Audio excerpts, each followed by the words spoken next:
For years I have played this game, and only now am I finding out that cats curl up on top of you while you're sleeping. Oh, and by the way, I got a cat. Welcome back, everyone, to another episode on Season 5 of Raincraft. As you saw in the time-lapse at the beginning that I decided to start with, the mountain is now 100%, 99% lit up. And let me tell you, that is going to help so much living around here because there are mobs everywhere. Anyways, I've completely disregarded it, but between episodes, I in fact did get my wings. Not only did I get my wings, though, I got a little bit too many wings. I went a little bit overboard. And I actually had one extra pair of wings, but I gave it away to someone very important who I'm going to roll a clip of real quick. Guess who's back? It's Gian! But as we just did a unnecessary amount of end rating, I'm just gonna give him some wings. Cause why not, you know? I have way too many anyway. Let's see if he questions this. He didn't even question it. You know what? That's worthy. That is a worthy trade. May...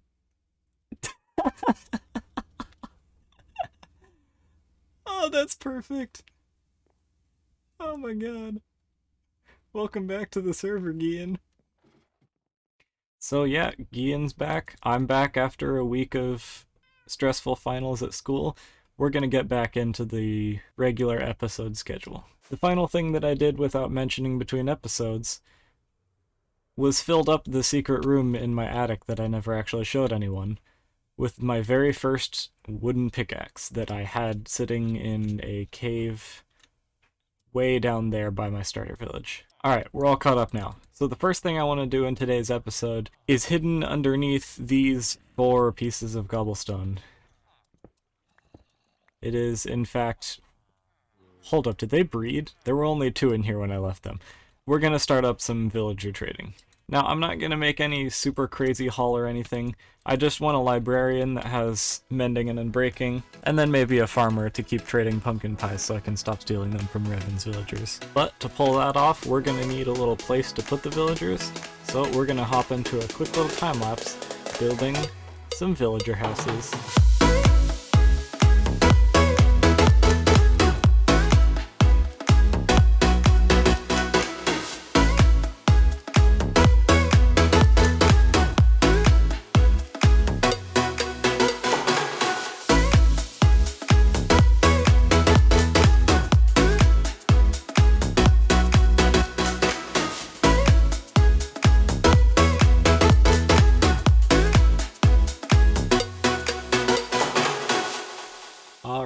Here we have it. It needs lighting up, but I think this turned out pretty well for being freestyled with me not being a builder. I'd say it still needs quite a few details, but right now the interior has nothing in it, so I'm going to go ahead and make a couple little rooms for the villagers that I'm going to use a lot. Alright, here we are. The villagers are all inside. I'm going to start breeding them up with some of this bread. That's awkward. But yeah, and here we've got a little spot here for what will be, I don't remember what they're called, but the people that use those booths so that I can trade for iron for emeralds to get other things. And then over here we've got a spot that I'll have composters for the farmers so that I can buy some food from them. And up here we've got the library, which will have the librarians, of course.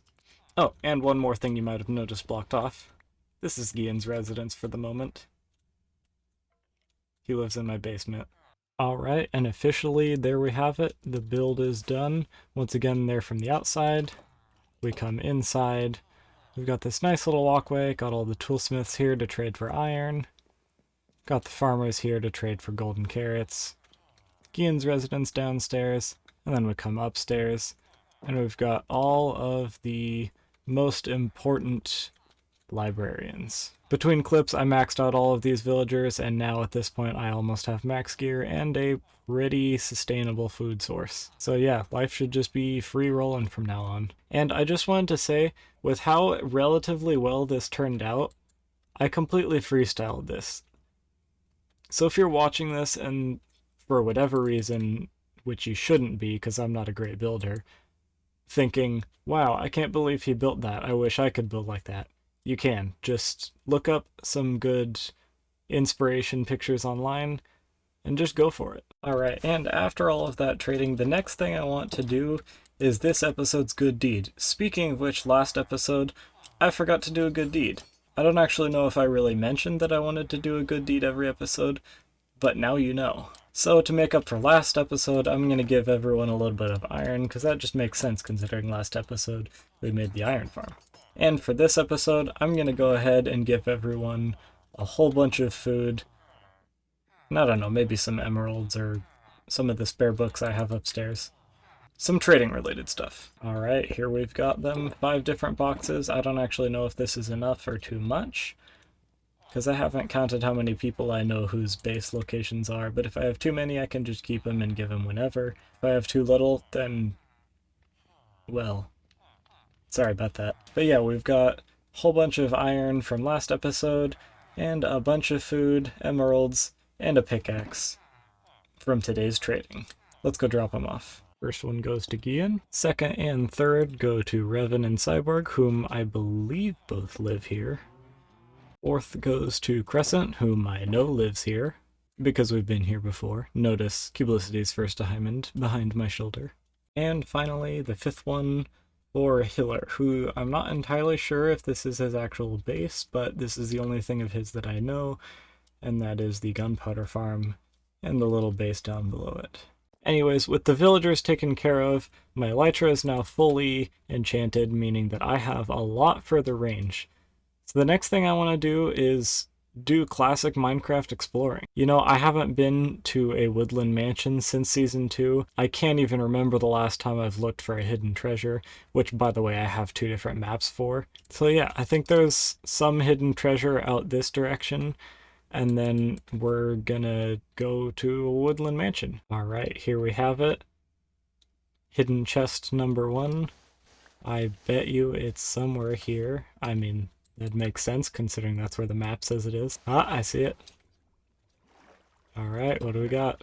Heart of the Sea. That's literally the only reason I decided to come do this. I don't care about any of the rest of this. Now, I don't actually need the Heart of the Sea for any specific project, but I figured it might be kind of cool to have 1 or 2 of them right outside that water on the mountain, just so I can go breathe down there whenever I want. Alright, and after confirming that my second hidden treasure map was completely pointless and the chest just didn't spawn into the world, we are here at the Woodland Mansion, which is actually not very far away from spawn. It's only about 3,000 blocks or so.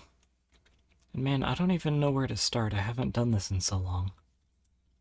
I mean, to be fair, there's not really anything I even need from here. It's just a cool feature of Minecraft that'll be fun to explore. I still remember when I found out that these existed, and I thought that I would, like, accidentally installed a mod pack or something. Let's go, Totem of Undying. Someone's probably going to make a raid farm at some point, but I don't really care. Oh, those do a lot of damage. Yo, my first enchanted golden apple. That's pretty awesome. Anyways, that's all the time I've got for today's episode. I'm going to go ahead and finish raiding up this place. You guys probably don't really care to watch it all that much. And I will see you guys in the next episode. I lied, I hate Woodland Mansions, I'm leaving right now.